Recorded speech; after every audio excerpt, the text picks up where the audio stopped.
Magician உங்களுக்கு பிடிக்குமா? இந்த படத்துக்கான ஒர்க்லாம் எப்படி இருந்தது? அது மேஜிக்னா நாங்கள் சின்ன வயசுலேருந்து நிறைய மேஜிக் இப்போ தான் கொஞ்சம் கம்மியாக இருக்குது. ஏன்னா இவ்வளோ யூடியூப்பில் எல்லாமே இருக்குது பார்க்குறதுக்கு. ஸோ யாருமே மேஜிக் பார்க்க மாட்டாங்க.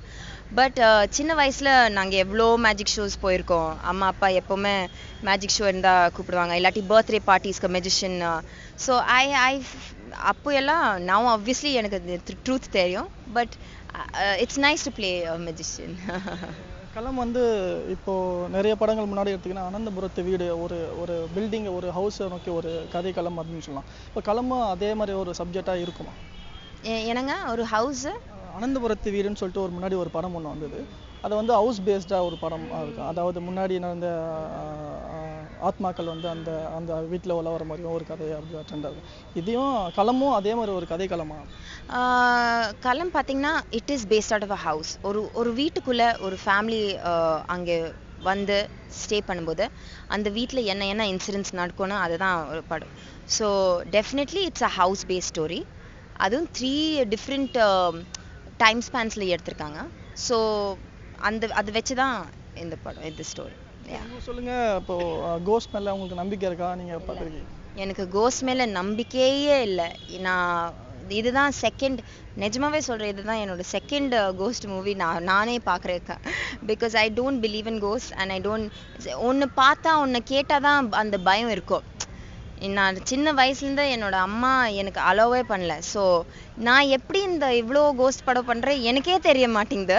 பட் இதுதான் களம் தான் என்னோட கடைசியோட இந்த இந்த சப்ஜெக்ட் இதுதான் கடைசி படம் இருக்கும். Also I do not believe. I always have positive thoughts. So I don't believe in ghost at all. மற்ற ஹாரர் மூவியை காட்டிலும் களம் வந்து எந்த அளவுக்கு டிஃப்ரெண்ட் வேறுபடும்? டிஃப்ரெண்ட் நான் சொல்ல மாட்டேன். But it's a movie with lot of twist. So I just hope that எல்லாரும் are happy with the result of the movie. And that's all. It's a very nice.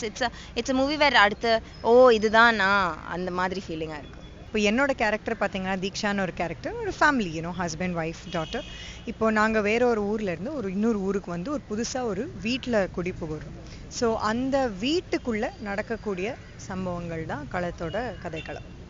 களம் நிறைய கதைகள் வந்து இப்போ தமிழ் சினிமா வந்திருக்கு. அதாவது அனந்தபுரத்து வீடுன்னு சொல்லலாம், பீட்சா, அதேமாதிரி ஸ்டோரிஸ். இது ஒரு மெஜிஷியன் மாதிரி ஒரு ஸ்டோரி அப்படின்னு சொன்னாங்க. எந்த அளவுக்கு உண்மை?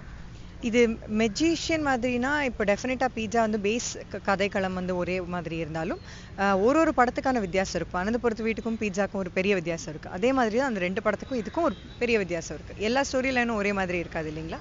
ஸோ இதில் வேறு மாதிரியான ஒரு ஸ்டோரி லைன், இன்னும் கொஞ்சம் ஒரு லாஜிக் ஆட் பண்ணி, இன்னும் கொஞ்சம் ஒரு ரீசன்ஸ், என்னத்துக்கு எதனால் ஒரு சில விஷயங்கள் நடக்கிறதுங்கிறது இன்னும் விரிவாக சொல்கிறக்கூடிய ஒரு படமாக இருக்கும். இது ஒரு அதாவது பழி வாங்கக்கூடிய ரிவெஞ்ச் எடுக்கக்கூடிய ஒரு படமாக இருக்கும். அப்படியும் சொல்லலாம். பட் ஹாரர் தான் இதோட ஒரு ஹாரர் எலிமெண்ட்டை யூஸ் பண்ணி அப்படியும் சொல்லலாம். இந்த காலகட்டத்தில் வந்து ஹாரர் மூவி வந்து எந்த அளவு பேசப்படும்? அதாவது வந்து தொடர்ந்து வந்து சந்திரமுகியும் சரி, காஞ்சனாவும் சரி, இப்போ நிறைய படங்கள் ஹாரர் மூவியாக வந்திருக்கு. அந்த சப்ஜெக்ட்லேருந்து களம் வந்து எந்த அளவுக்கு வேறுபடும்? இப்போது கடந்த ஒரு 2-3 வருஷமாக டெஃபினட்டாக நிறைய ஹாரர் படம் வந்துட்டுருக்கு. பட் அந்த ஹாரர் படத்துலேயே ஒரு சில படங்கள் வந்து ஏதோ ஒரு விஷயத்தினால தனிப்பட்ட ஒரு படமாக நின்றுருக்கு. நம்ம அதை வந்து பேசியிருக்கோம் நம்மளே வந்து இந்த படம் ரொம்ப நல்லா இருக்கே அப்படின்னு. அது மாதிரி களமும் ஒரு தனிப்பட்ட படமாக இருக்கும், வேறுபட்ட காரணங்களால். அந்த படத்தில் இருக்கிற ஒரு சில இந்த படத்தில் இருக்கிற ஒரு சில ட்விஸ்ட், ஒரு அன்எக்ஸ்பெக்டட் சர்ப்ரைசஸில் இதுவும் ஒரு தனிப்பட்ட படமாக டெஃபினட்டாக இருக்கும். களம் வந்து உங்களுக்கு எந்த அளவு ஒரு உயர்ந்த இடத்துக்கு கொண்டு போகும் நம்புறீங்க? ஒரு படம் பண்ணும்போதும் நம்ம டெஃபினட்டாக அடுத்த லெவல் போகணும், இந்த படத்தினால ஒரு உயர்ந்த லெவலுக்கு போகணுங்கிற ஒரு நம்பிக்கையில் தான் நம்ம பண்ணுவோம். அதுபோல் களம்லேயும் ஒரு சென்ட்ரல் கேரக்டர் ப்ளே பண்ணியிருக்கேன் நான் இந்த படத்தில். கதைக்கு ரொம்ப முக்கியமான ஒரு வேடம். ஸோ அதனால் டெஃபினட்டாக இதனால ஒரு நெக்ஸ்ட் லெவலுக்கு போவேங்கிற ஒரு நம்பிக்கை இருக்குது. பார்க்கலாம். ஹாரர் மூவியில் நிறைய பேர் வந்து சொல்லியிருப்பாங்க, ஷூட்டிங் ஸ்பாட்லேயும் சரி, ஷூட்டிங் சீன்ஸும் சரி, நிறைய ஒரு சின்ன சம்பவங்கள் நெகட்டிவாக நடந்திருக்கும் அப்படின்னு. இந்த படத்தில் அது ஷூட்டிங் ஸ்பாட்லேயே தான் நடந்திருக்கும்? இல்லை, அப்படியெல்லாம் ஒன்றுமே இல்லை. ரொம்ப ஒரு கம்ஃபர்டபுளாக, ரொம்ப ஒரு ஸ்மூத்தாக நடந்த ஷூட்டிங் இது. நெகட்டிவ் சம்பவங்கள்னு எல்லாம் ஒன்றுமே நடக்கலை.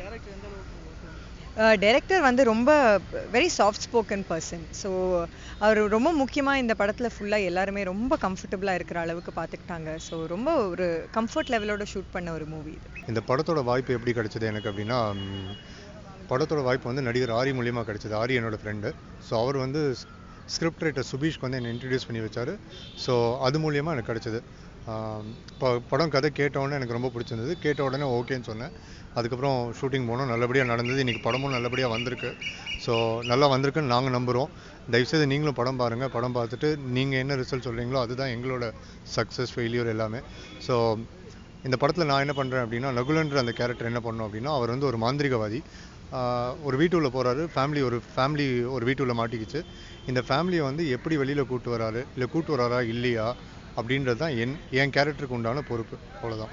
ஸோ களம் படத்தை பற்றி சொல்லணும் அப்படின்னா, களமில் வந்து கோர் வந்து ஹாரருங்க. பட் ஆனால் இதில் வந்து ட்ராமா இருக்குது, நிறையா ட்ராமா இருக்குது, த்ரில் இருக்குது. ஸோ படமோட பிகினிங் கொஞ்சம் ஸ்லோவாக இருந்தாலும் போக போக போக வந்து பேஸ் பிக்கப் ஆகும். ஸோ படத்தை கடைசி வரைக்கும் பாருங்கள். நான் ஏன் இதை சொல்கிறேன் அப்படின்னா, கடைசி வரைக்கும் பார்த்தீங்கன்னா அதுக்கு உண்டான அர்த்தம் என்னன்னு உங்களுக்கு தெரியும்.